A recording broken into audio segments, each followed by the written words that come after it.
Hey everyone, this is Rocky, and I'm back with the analysis for the live Blitz game that I played against the Fischer defense, or against the King's Gambit in the Fischer defense with Black a little bit earlier today, and I didn't get a chance to look through this yet, but I want to look through it first and then do the computer analysis. When the video finished producing, it actually pops up and it starts auto-playing, and so I saw actually some of my video, which was kind of funny, and as I was watching it, I noticed a few different mistakes that I made while I was commenting, so I'll highlight those and see if I can find a couple other improvements before we get the computer's help. So we got the accepted version, and this Fischer defense I've discussed a little bit, and you can check out Fischer's article if you want to learn more about it. Or in the computer analysis, it gives you a link to check out the Game Explorer, and even the free accounts now. I think you can go pretty deep with the Game Explorer. Okay, so I know that some of the lines that I have a lot of difficulty playing with are the immediate h4, even before castling. That stops Black's idea of playing g5. Very tough to play against, very sharp, and maybe I'll look at a couple games. I know there's a Kasparov game, one or two of them, where he had Black in those lines, so I'll be curious to look at those again. It's been a while since I've looked at them, because I have to improve how I play against those. But okay, my opponent castled. And sometimes the move order of these pawns, you always play d6 first, but sometimes these pawns are moved in a different order. For example, if white had played,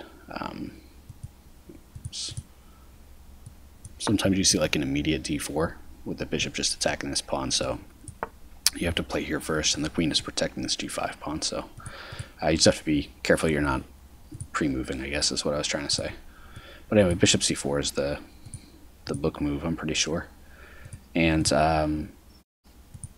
yeah, here I was surprised at knight c3. I don't think it's a bad move, I'm so used to seeing the pawn on c3. So part of the idea is that it protects this diagonal a little bit, although there's still tactics on the diagonal, which I'll mention a little bit later. Not in this game, but they come up. So yeah, c3, and then the knight sometimes is developed out this way to try and jump down into sensitive squares here, or sometimes it comes this route. Okay, so anyway, he played his knight on c3, so that does make this pawn a little bit more vulnerable, although I wasn't able to necessarily win it, or probably winning it wouldn't be such a great idea right in the opening because your development is so lagging here as Black. You've made a lot of pawn moves. It is a big center pawn though, so if there was a way to win it, then I wouldn't necessarily just look it over. Okay, here we got our first interesting moment, I think, right out of the opening.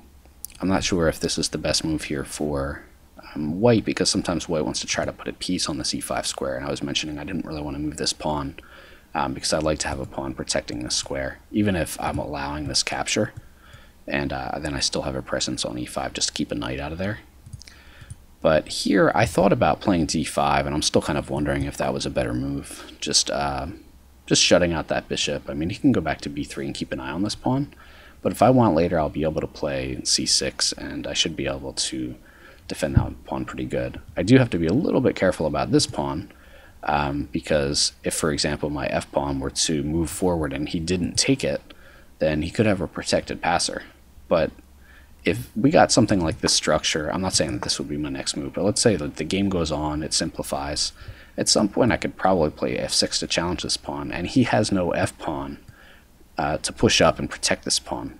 So it's a lot different if, for example, if I played f6 and he was, for example, able to play f4 and he had 3 pawns here, that would be a lot different, because then he would end up with a protected passer, but he can't do that because he's given up his f-pawn. So that's just yet another reason why endgames are bad, aside from being down a pawn. But a lot of times it's Black who has a protected passer, and a lot of times the pawns are so far advanced. Sometimes they even push up the G and the F files, and you end up with a protected passer like way up on the 3rd rank or something entering into the endgame. So that's just terrible for white. Okay, so yeah, I still wonder if d5 would have been a good move here, but in the game I didn't play that. I castled. And yeah, I guess I should have realized that he was going to push this pawn, but I didn't quite see it. Again, playing d5 here I think would make a lot of sense. So probably knight c6 wasn't so accurate if I had to guess. And it did allow this, because the difference now is that he gets a couple things here. He gets this rook on this nice square, and I don't have any f7 pawn anymore to keep it out. and he was able to get a knight over here to on e4 to protect this f6 square so that I couldn't challenge the rook with my rook. So I think allowing that was my first inaccuracy or mistake. I'm not sure what the computer will call it, but I don't like that. I think that d5 probably would have been the better of the two options. And the nice thing here about if I had played d5 and he had to retreat, I still have one more move too, where you know, I could try to see what I was going to do here, but I wouldn't necessarily lose this f pawn. He could probably still push though. Let's see if I played.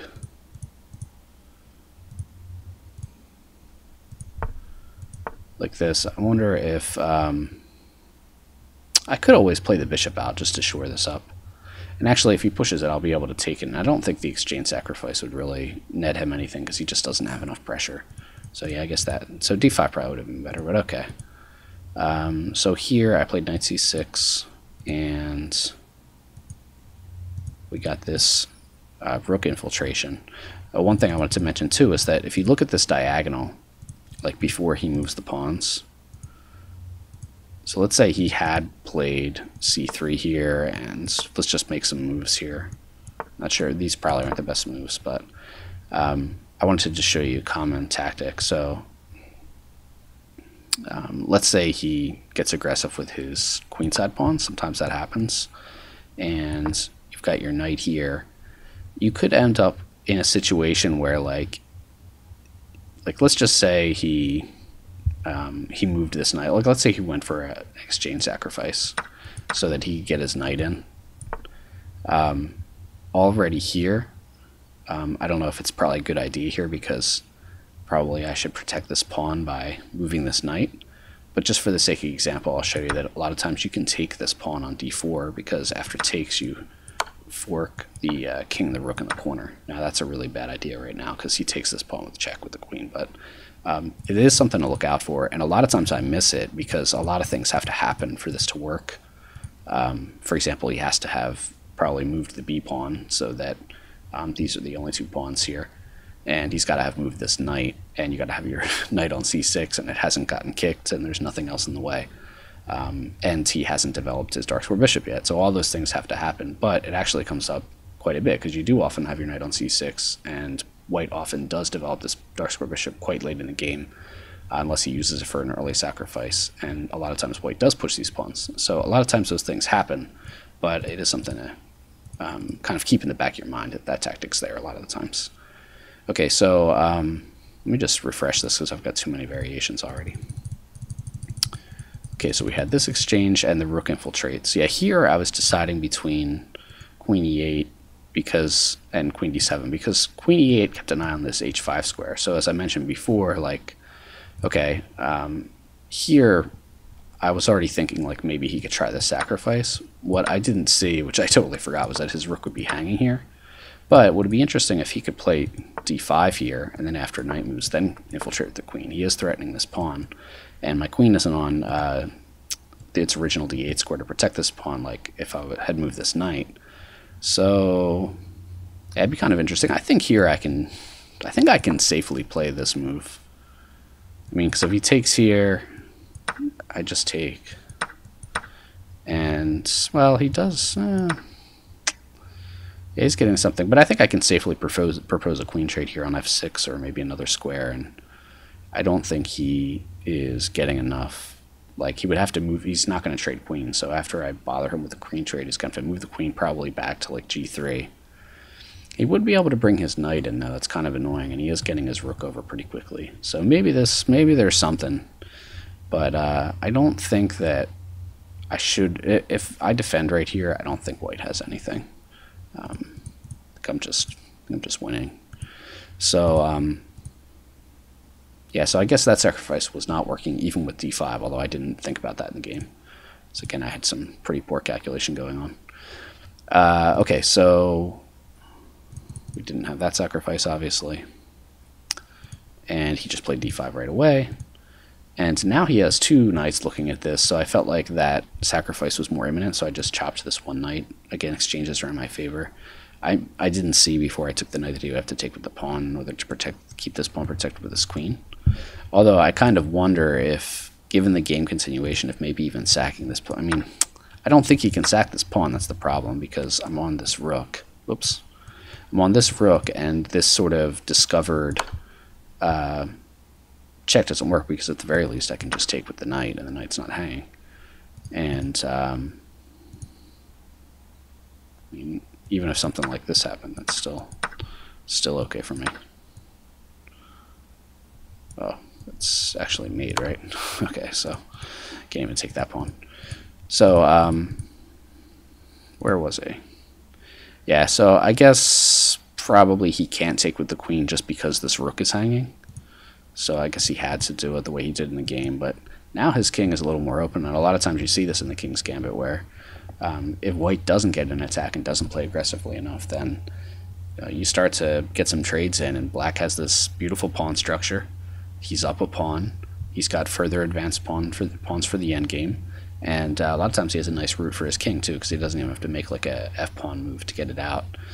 But and yeah, I think in this game my opponent didn't play aggressively enough. He kind of let me consolidate a little too easily. I was able to get my rook over here, and I think with all my pieces in action, this should be fine. I mentioned in the game potentially looking at c6. I didn't really look at it, and I'm glad I didn't, because it would have been obviously a stupid move to make with all the pressure that white has on this d6 pawn. Not only would he win it right away, but he would actually come in with a lot of pieces, because he would get tempos on my queen and stuff, so that was dumb to even mention. And we got this trade here. I didn't really look at queen takes. Although queen takes is interesting because it would give me an entry square there. I didn't consider it at all, really. I can't remember why. Maybe I was thinking that I was protecting my knight, but then I forgot that I was protecting my knight, so I guess that probably wasn't the reason. Yeah, because here he was x-raying the knight, and I was kind of seeing goes. I kept thinking that this knight was unprotected, but I forgot the queen was protecting it.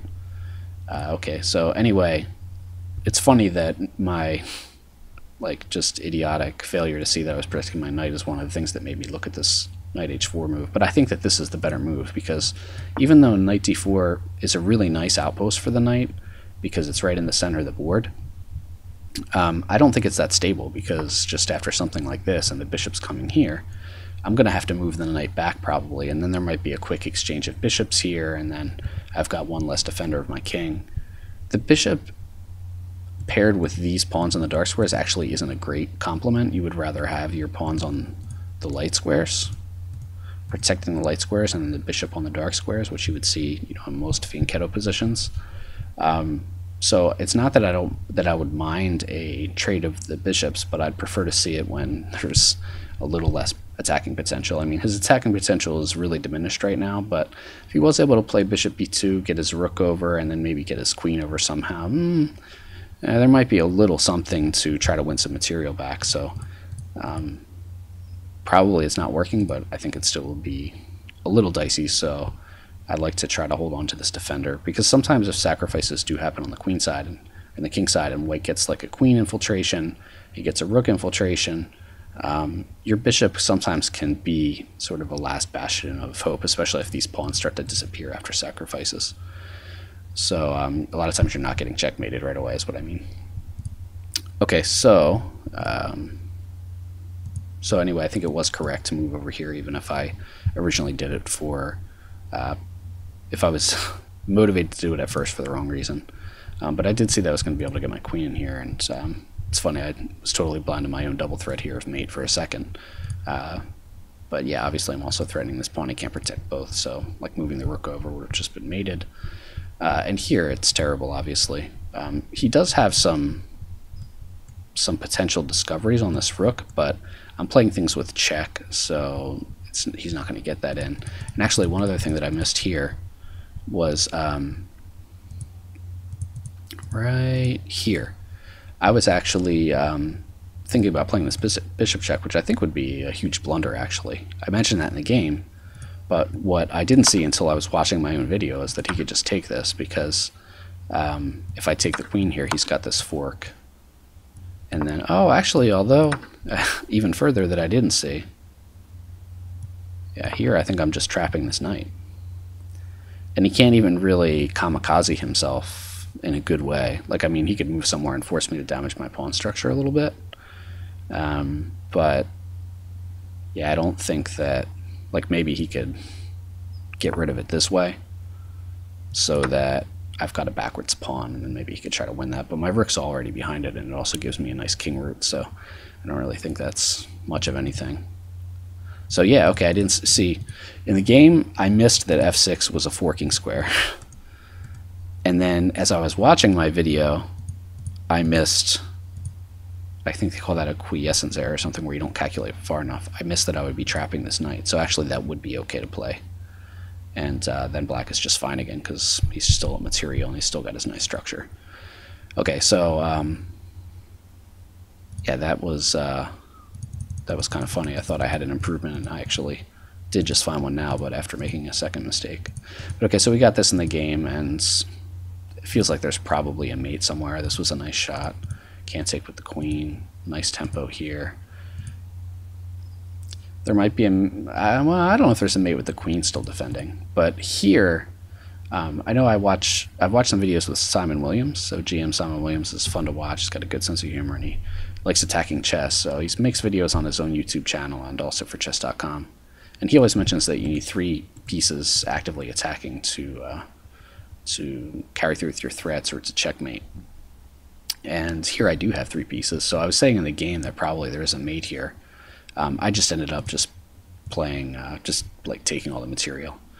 But yeah, I'm curious now to look at this, because he's only got 1 piece defending, but it's not really defending any of the squares around the king. So I think he has 0 defenders. I also have pawns here to help, so I'm pretty sure there should be some mates.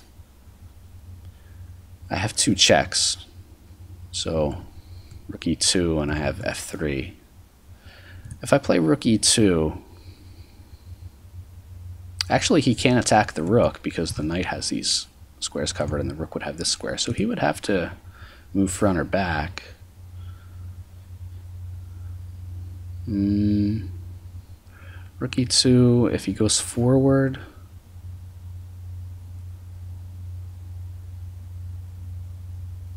I guess I could play like knight f3. He could take the bishop, then I take h2 with check, but then he's just escaping and he's attacking the knight at the same time, so I don't really think that quite works. So probably, well, let me see, f3.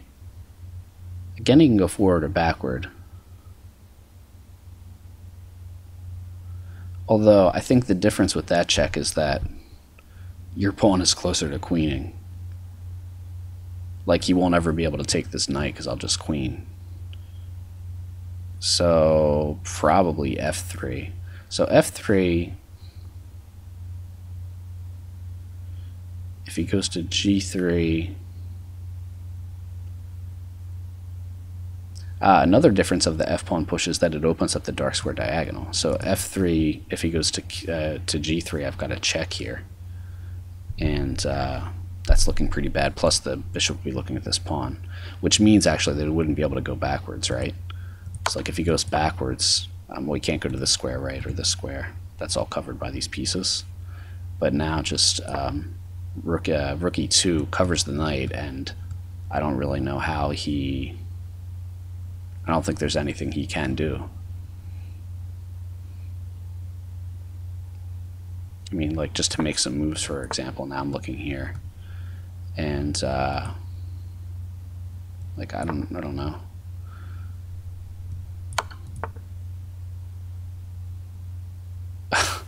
This is really funny. Look at that, mate. I mean, this looks really funny. Like, just these pieces don't look like they're coordinated, but they are. That's awesome. Yeah, I mean, I've made it with a pawn before, but having the pawn in between the 2 pieces like that would have been really cool. So yeah, he can't go backwards.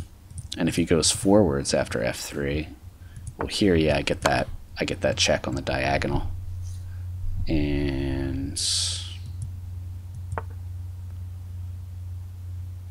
this looks really bad. It's mate right away, so he can't go here, which means he has to go back. But again, and then we're now seeing the same pattern, and now he can't come forward because the bishop has this, so he would have to go here, then we check and force him into the corner, check, back, and we get that same mate. So there is mates here. And then, but what happens if he goes immediately to h3? That's a little different because I'm not getting the bishop check in. I guess See, the difference is if I play here, it's not with a check. He could probably get rid of one of the defenders, and then he's got squares to go to. Oh, that's still mate, actually, so he can't take the knight. That changes things. Okay. So, I mean, can you play the rook over and defend a file? I don't think that helps, because he's still getting mated here. Yeah, because so he has to make a king move. And he can't make a king move. He cannot actually get out of this. Yeah, because the squares are covered. So, okay, that would be the mate if he goes to h3. And at the very least, even if I didn't find that, like if I didn't find this quiet move and I played something incorrect, like this would be incorrect in that case because it gives him like a little escape time and maybe moving this pawn. But yeah, I mean this pawn is just queening. And there's nothing he can do about it. It's even queening with check and it's protected. So okay, well that's pretty cool. I don't think I would have found that in time in the game, so I'm glad I just cleaned up the material. And yeah, of course it got silly there at the end where I was just kind of messing with the guy. I hate people who like, I mean he got outplayed all game and then he's just playing on time. So yeah, I usually try to get a bunch of knights in mate, but I was running a little low on time to mess around with that. So okay, well anyway, I'm going to take a really quick look at the computer analysis. Alright, I'm back here, so let's take a look through. We have white and black moves. This is pretty cool. I have 0 blunders, 3 mistakes, which are usually pretty bad, and 3 inaccuracies. I have 80 excellent moves and 2 good moves. That's pretty cool. He actually had a lot too, but he does have the 1 blunder and a few mistakes.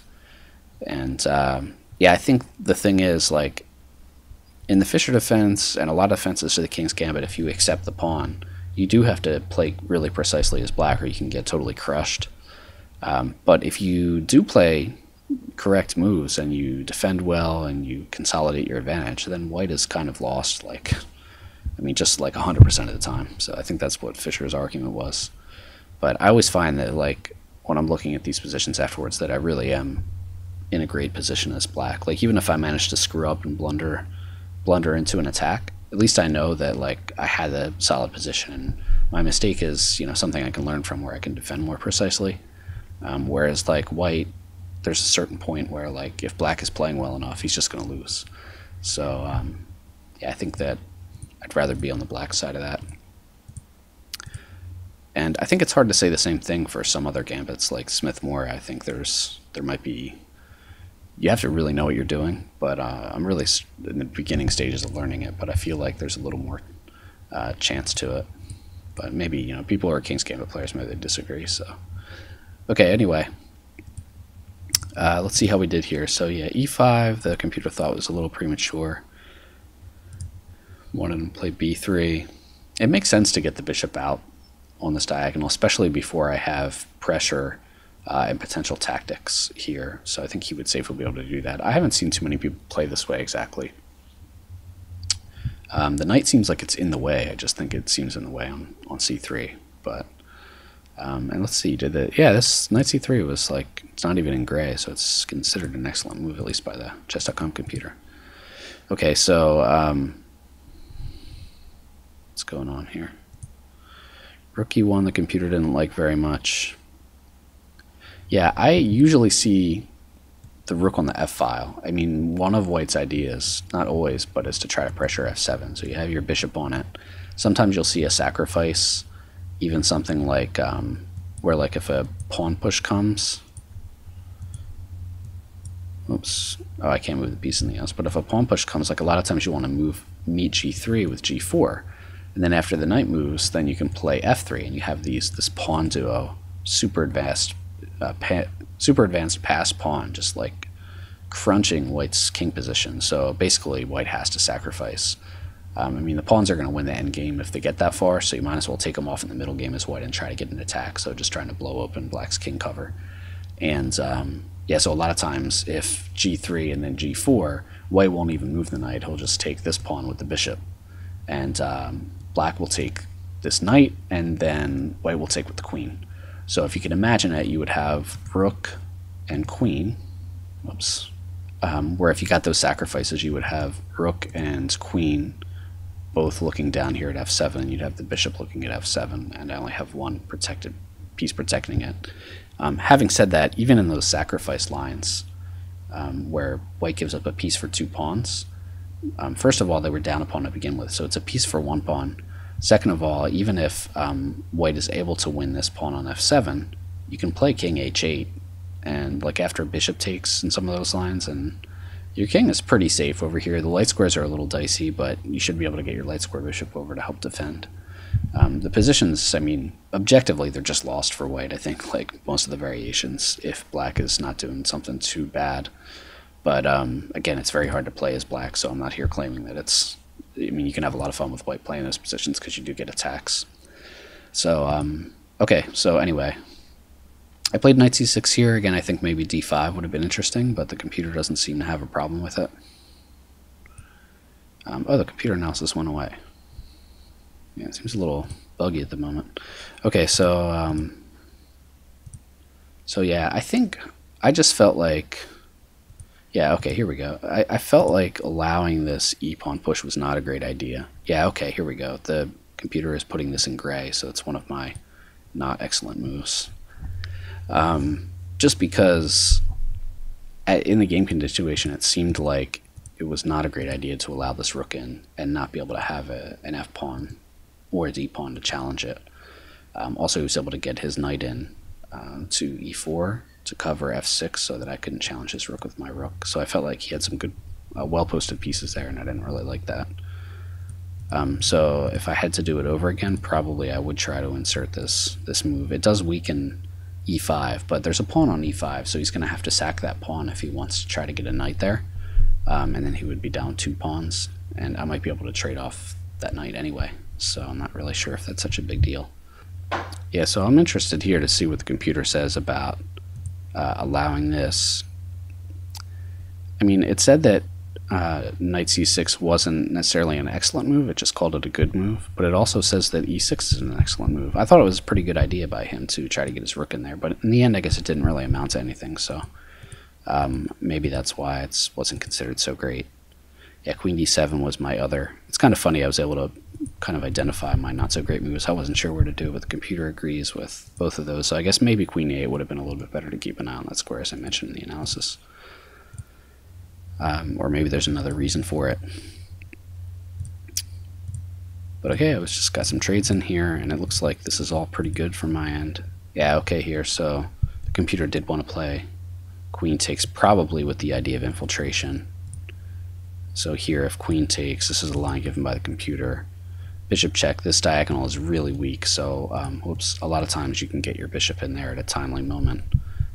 And yeah, that's another thing about these really advanced pawns, is that it limits this bishop a lot. So either the bishop has to come here and block the queen's communication with any pawn on the d-file, or with this sensitive d4 square which comes with check, or you have to spend a move moving a pawn and putting the bishop here when it might only get traded anyway. So it is nice to, of course, oppose that bishop for black's bishop, but anyway, this is back to the line. Yeah, so the idea was the queen infiltration here. I'm not really sure what that bishop move was all about, except to hit a pawn, but some computer moves there. And then I've got this pawn hit once, and then with the knight coming, probably hit it again. It looks pretty bad and somewhat similar to the game continuation, but the bishops are off here. Okay, so queen e3 wasn't great. I think maybe he was thinking similar things as I was, but maybe we both just missed that this was covered. And yeah, it looks like I did choose the correct square for the knight, again with these infiltration ideas. And here, yeah, it's difficult. I mean, the computer already wanted to sacrifice something. I'm not quite sure why the sacrifice is better than just developing. Because bishop takes f4, I mean, I think the idea is to be able to bring the rook over for defense, but you could do that with this move too, but then maybe it cuts off an important square for the knight or the queen.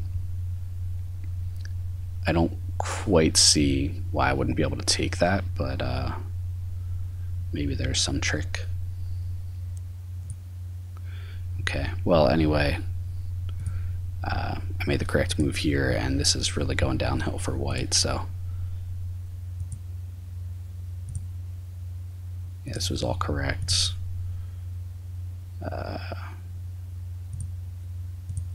Yeah, this was all correct here. So let's see what they say about the checkmates here. Yeah, okay, so obviously going for the mate here. So mate in 6. Yeah, it is f3. Okay. Yeah, this is what I. Okay, so this is cool. I was able to find this in my analysis check here, and then the pawn mate.